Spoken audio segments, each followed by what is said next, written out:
Hi friends, இன்றைக்கி என்ன வீடியோன்னு பார்க்கலாங்களா? நான் ஒரு துவரம் பருப்பு வச்சு தான் ஒரு வடை செஞ்சேன். சூப்பராக இருந்தது. ஒரு 1 1/2 கிளாஸ் துவரம் பருப்பும், ஒரு 1/4 கிளாஸ் கடலப்பருப்பும் ஒரு 2 3 ஹவர்ஸ் முன்னாடி ஊற வச்சுருங்க. நல்லா வாஷ் பண்ணிவிட்டு நல்லா ஊறி வந்ததுக்கப்புறம் அதுவும் கூட வந்துட்டு இஞ்சி, பூண்டு, பச்சை மிளகாய், நான் சிகப்பு மிளகாய் தான் எடுத்திருந்தேன். இது எல்லாம் போட்டு நல்லா முன்னாடி அரைச்சிட்டு பருப்பையும் போட்டு இந்த அளவு கொர கொரன்னு அரைச்சிடுங்க. இந்த பதத்துக்கு இருக்கணும், இல்லைனா ஒரு மாதிரி வடை நல்லா வராது. நான் ஒரு வாழைப்பூ எடுத்து எல்லாத்தையும் அந்த உள்ளே இருக்கிறதெல்லாம் க்ளீன் பண்ணிவிட்டு நல்லா கட் பண்ணி பொடியாக நல்லா வாஷ் பண்ணி வச்சுக்கிட்டேன். என்கிட்ட அன்றைக்கி முருங்கைக்கீரையும் இருந்தது ஃப்ரெண்ட்ஸ். நான் ஒரு கைப்பிடி போல் முருங்கைக்கீரையும் போட்டேன். செம்ம டேஸ்ட்டாக இருந்தது. நீங்கள் இருந்தால் போடுங்க, இல்லைன்னா ஸ்கிப் பண்ணிவிடுங்க.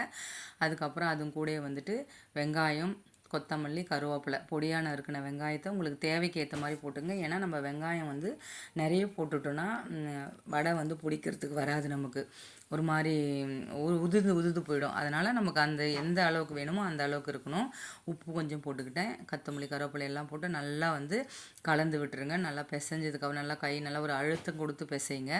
அப்போ தான் நமக்கு வந்து அந்த இதில் இருக்கிற இதெல்லாம் இதாகும். இந்த பாருங்கள், இந்த அளவுக்கு உருண்டை பிடிக்க நமக்கு வரணும். இல்லைனா ஒரு சிலர் வந்து இந்த வாழைப்பூ வடை செய்யும்போது உதுந்து போகும்னு சொல்லுவாங்க. அது நமக்கு வரக்கூடாது. இது மாவு கொஞ்சம் அதிகமாக இருக்கணும், மசாலா கொஞ்சம் கம்மியாக இருக்கிற மாதிரி வரணும். இது எல்லாத்தையும் நல்லா குட்டி குட்டியாக பிடிச்சிங்க. உங்கள் இஷ்டத்துக்கு பெருசாக வேணாலும் பிடிங்க. நான் குட்டி குட்டியாக தான் பிடிச்சேன்.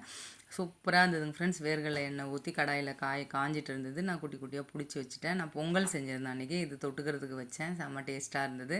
இங்கே பாருங்கள், எண்ணெய் இந்த அளவு காஞ்ச உடனே எடுத்து அப்படியே போட்டாச்சு. ஒன்று ஒன்றா பொரித்து வச்சுட்டேன்.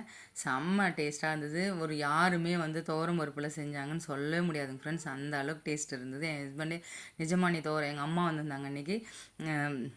துவரம் பருப்புலேயே செஞ்சு அப்படின்னு கேட்டுகிட்டே இருந்தாங்க ஃப்ரெண்ட்ஸ். ஏன்னா நிறைய பேர் கடலப்பருப்பு வந்து கேஸ் ட்ரபிள் அது இதுன்னு சாப்பிட மாட்டாங்க. அதனால் இந்த மாதிரி செஞ்சு பாருங்கள், கண்டிப்பாக செம்ம டேஸ்ட்டாக இருக்கும்.